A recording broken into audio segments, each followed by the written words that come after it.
Universal power supply. Universal পাওয়ার সাপ্লাইয়ের সাথে আমরা সবাই কম বেশি পরিচিত। তো বাজারে অনেক ধরনের ইউনিভার্সাল পাওয়ার সাপ্লাই পাওয়া যায়, তার মধ্যে অন্যতম একটি পাওয়ার সাপ্লাই হচ্ছে 5 ওয়্যার এসটিআর মডিউল। তো এসএমপিএস পাওয়ার সাপ্লাইয়ের ক্ষেত্রে 5 ওয়্যার এসটিআর মডিউলের ভূমিকা অপরিসীম। তো আমরা আজকে 5 ওয়্যার এসটিআর মডিউল নিয়ে আলোচনা করব এবং এটি প্র্যাকটিক্যালি কাজ করে দেখব। কেন আমরা ইউনিভার্সাল মডিউল ব্যবহার করব, অরিজিনালি কেন কাজ করব না। অনেক ক্ষেত্রে দেখা যায় আমাদের মেন যে পাওয়ার সাপ্লাইটা কাজ করার উপযোগী থাকে না। যেমন এক্সাম্পল আমি ড্রাইভার আইসিটাকে দেখাই। তো অনেক সময় ড্রাইভার আইসিটা খারাপ হয়ে যায়, তখন ড্রাইভার আইসি বাজারে অ্যাভেলেবেল কিনতে পাওয়া যায় না, আর কিনতে পাওয়া গেলেও তা ঠিকঠাক কাজ করে না। তার কারণে মূলত আমাদের দ্বিতীয় রাস্তাটা বেছে নিতে হয়। বন্ধুরা, ভিডিওটি আরএফ ইলেকট্রনিক্স চ্যানেল থেকে দেওয়া। তো বন্ধুরা, আপনারা সবাই টিভির কাজ যদি আর শিখতে চান তাহলে আরএফ ইলেকট্রনিক্স চ্যানেলটি সাবস্ক্রাইব করে রাখবেন। ওখানে ইলেকট্রনিক্স বিষয়ে আলোচনা করা হয়। ভাইটি ভিডিওটি দিয়েছে মূলত। বন্ধুরা, ডেসক্রিপশন বক্সে চ্যানেলের লিঙ্ক দেওয়া থাকবে, আপনারা চ্যানেলটি ভিজিট করে আসবেন। অবশ্যই চ্যানেলটি সাবস্ক্রাইব করবেন।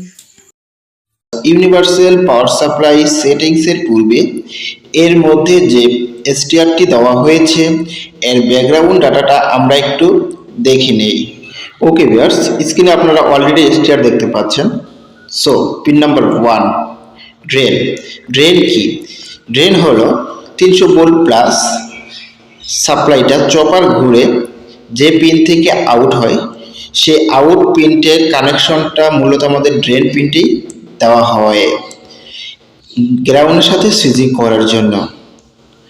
Pin number 2, ground.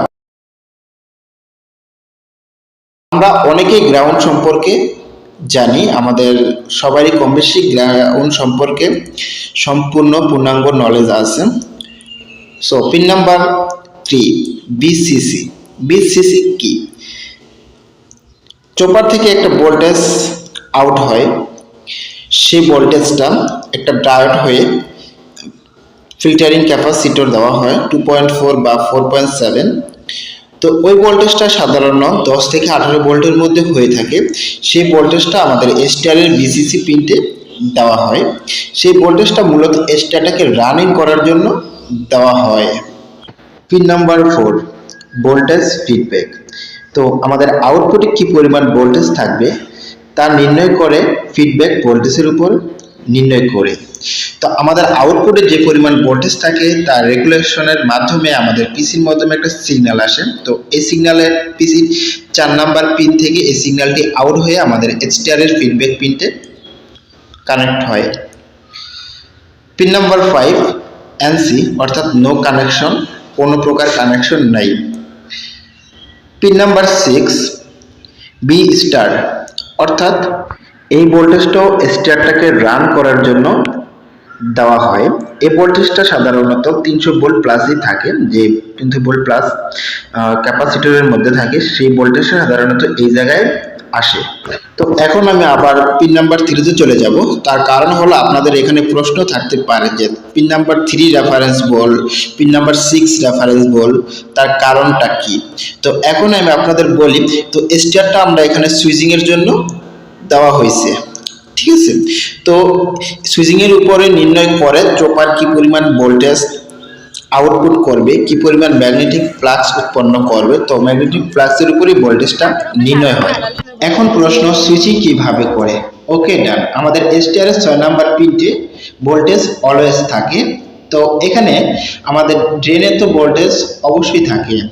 তো ড্রেনে ভোল্টেজটা পাওয়া মাত্রই কি হয়, আমাদের এসটিআরটা সুইচিং করে গ্রাউন্ডের সাথে, আর গ্রাউন্ডের সাথে সুইচিং করার সাথে সাথে আমাদের চপারটা চালু হয়ে যায়। চপারটা যখন চালু হয় তখন যে আমাদের চপার থেকে যে রেফারেন্স ভোল্টেজটা আসে 10 থেকে 18, ওই ভোল্টেজটা আমাদের এসটিআর এর 3 নাম্বার পিনটে প্রবেশ করে।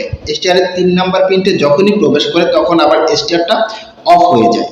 তো এই অন অফ করে যখনই যত ঘনত্বে অন অফ করে, যত ন্যানো সেকেন্ডে অন অফ করে, এটা সম্পূর্ণ আউটপুট ভোল্টেজের উপরে নিয়ন্ত্রিত। সো ভিউয়ার্স, আমরা স্টার সম্পর্কে মোটামুটি একটা ধারণা পেলাম। স্টারের মধ্যে আমরা যে পিসিবিটা দেখতে পাচ্ছি, তো এই পিসিবির মধ্যে কিছু কম্পোনেন্ট দেওয়া আছে। তো এই কম্পোনেন্টগুলো জাস্ট প্রোটেকশনের জন্য দেওয়া আছে। তো আমরা ইচ্ছা করলে কাস্টমাইজ করে স্টারটা ব্যবহার করতে পারি। তো ভিউয়ার্স, যাই হোক, আমরা প্র্যাকটিক্যালি কাজটি করে দেখি।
অলরেডি ভিতর দিকে নিয়ে আসছি, ভিতরে কানেকশন করছি। তো দেখেন আমরা কানেকশনটা কিভাবে করছি, যে আমরা ডায়াগ্রামটা আপনাদের যেভাবে দেখাইছিলাম ঠিক একইভাবে আমরা ডায়াগ্রামটা করছি, ঠিক আছে। তো দেখেন যে এই সবুজ যে তারটা আছে, কালারটা ডিসকালার হয়েছে, সবুজ যে তারটা আছে তার আমরা 300 ভোল্ট প্লাসে ক্যাপাসিটরের সাথে সংযুক্ত করছি। নেগেটিভ তারটা আমরা সরাসরি 300 ভোল্ট মাইনাসে সংযুক্ত করে দিছি, ঠিক আছে। তো এখানে আমাদের যে হলুদ তারটা আছে, এই তারটা হচ্ছে আমাদের ড্রেনের যে তারটা, যেটা যে 300 ভোল্ট চোপার ঘুরে আসে, যা ট্রানজিস্টরের কালেক্টরে থাকে, যেটাকে আমরা চিনি। তো যাই হোক, এখানে এই যে আমাদের যে কালেক্টর, এখানে আমরা সংযুক্ত করছি। তো যে 300 ভোল্টটা আমাদের চোপার ঘুরে ঘুরে ঘুরে ঘুরে এই প্রান্তে আসছিল, ঠিক আছে। তো আমরা এখানে অলরেডি কানেকশন করে দিয়েছি। তো অলরেডি কানেকশন করে দেওয়ার পর যেহেতু আমরা এখানে কানেকশন করে দিলাম, আমাদের 3টা তারের কাজ শেষ, ঠিক আছে। আর এখানে যে আমরা লাল তারটার কথা বলছিলাম, তো দেখেন আমি এই সার্কিটের যেভাবে দেখাইছিলাম সেম ওয়েতে আছে। এখানে একটি ডায়োড, চোপার থেকে যে ফিডব্যাক লাইনটা আসছে এখানে যে একটা ডায়োডের পর একটা ক্যাপাসিটরের প্লাস এ লাগানো আছে। তো আর দেখেন 22 মাইক্রোফ্যারাড 50 ভোল্টের একটা ক্যাপাসিটর। তো এখানে সাধারণত 18 ভোল্টের মতো এরকম একটা সাপ্লাই ভোল্টেজ আসে। ঠিক আছে, তো আমাদের এই বিসিসি লাইনও কিন্তু কমপ্লিট। তারপর আমি এরা বলছিলাম যে সাদা যে ওয়্যারটা আছে সেই সাদা ওয়্যারটা কিন্তু আমাদের আহ, ইয়া আপ টু কাপলারের 4 নাম্বার পিনটে সংযুক্ত করা হয়।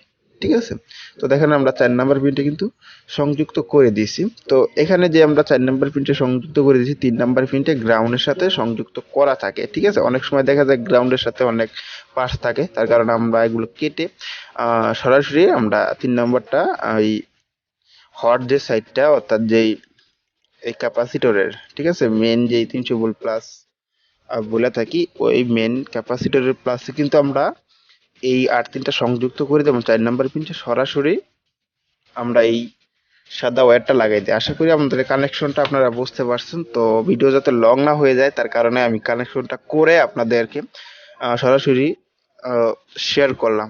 ঠিক আছে, তো এখানে দেখেন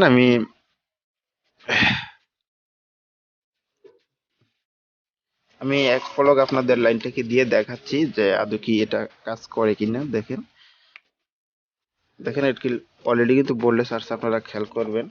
এই দেখেন, ঠিক আছে, এই ঠিক আছে, তো এটাকে আমি খুলে ফেলছি আপাতত।